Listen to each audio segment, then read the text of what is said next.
ফিলিস্তিনিদের উপর ক্ষুধার্ত নেকড়ের মতো ঝাঁপিয়ে পড়েছে ইসরায়েল।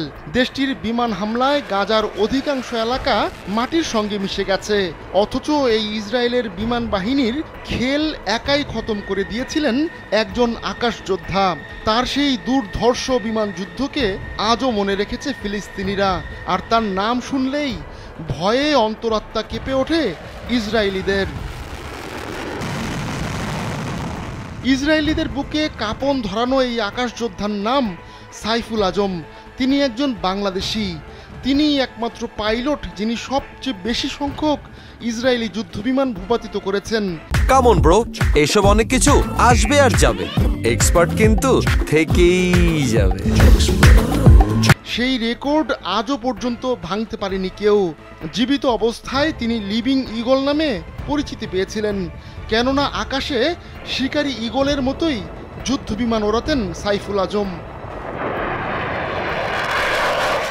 বাংলাদেশে এই বীর 4টি আলাদা দেশের বিমান বাহিনীকে সার্ভিস দিয়েছেন। 3টি ভিন্ন দেশের হয়ে শত্রুপক্ষের বিমান ধ্বংস করেছেন। এমন অসামান্য কীর্তির জন্য মার্কিন বিমান বাহিনী তাকে বিশ্বের 22 জন লিভিং ঈগলের একজন হিসেবে স্বীকৃতি দেয়।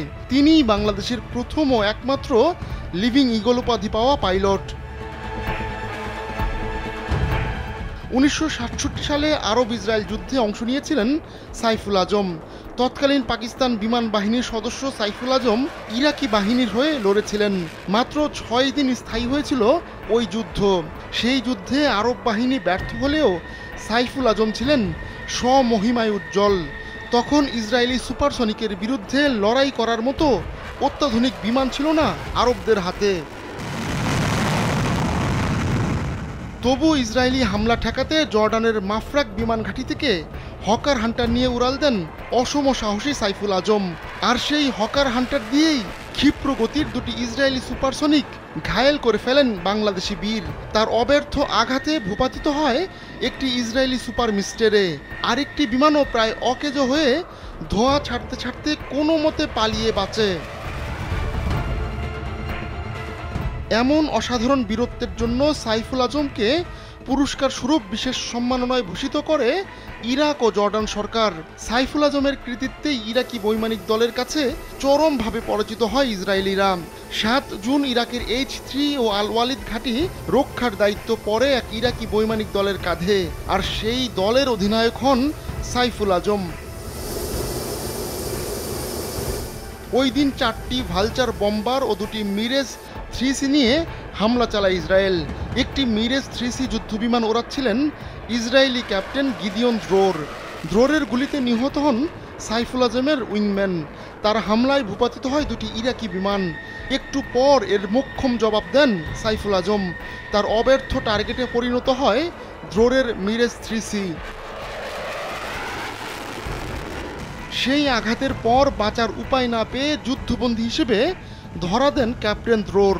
ওই যুদ্ধবন্দির বিনিময়ে জর্ডান ও ইরাকের সহস্রাধিক সৈন্যকে মুক্তি দেয় ইসরায়েল। আরব ইসরায়েল যুদ্ধের প্রথম 72 ঘন্টার মধ্যেই এক অনন্য রেকর্ড করেন সাইফুল আজম। ইতিহাসে তিনিই একমাত্র ব্যক্তি যিনি একটি লড়াইয়ে ভূপাতিত করেছেন সর্বোচ্চ 4টি ইসরায়েলি বিমান। এজন্য তাকে নাত আল সুজা সামরিক সম্মাননায়ও ভূষিত করা হয়।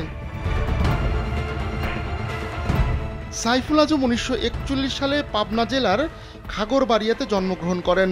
1958 সালে তিনি ভর্তি হন পাকিস্তান এয়ারফোর্স ক্যাডেট কলেজে। 2 বছর পর পাইলট অফিসার কোর্স সম্পন্ন করেন তিনি। ওই বছরই জেনারেল ডিউটি পাইলট হিসেবে কমিশন প্রাপ্ত হয়ে সাইফুল আজম যোগ দেন পাকিস্তান বিমান বাহিনীতে। প্রশিক্ষক থাকাকালীন 1965 সালের সেপ্টেম্বরে ভারতের বিরুদ্ধে পাকিস্তান বিমান বাহিনীর 17 নম্বর স্কোয়াড্রনের হয়ে যুদ্ধ করেন সাইফুল আজম। আহমদুল্লাহ শিকদার, কালবেলা।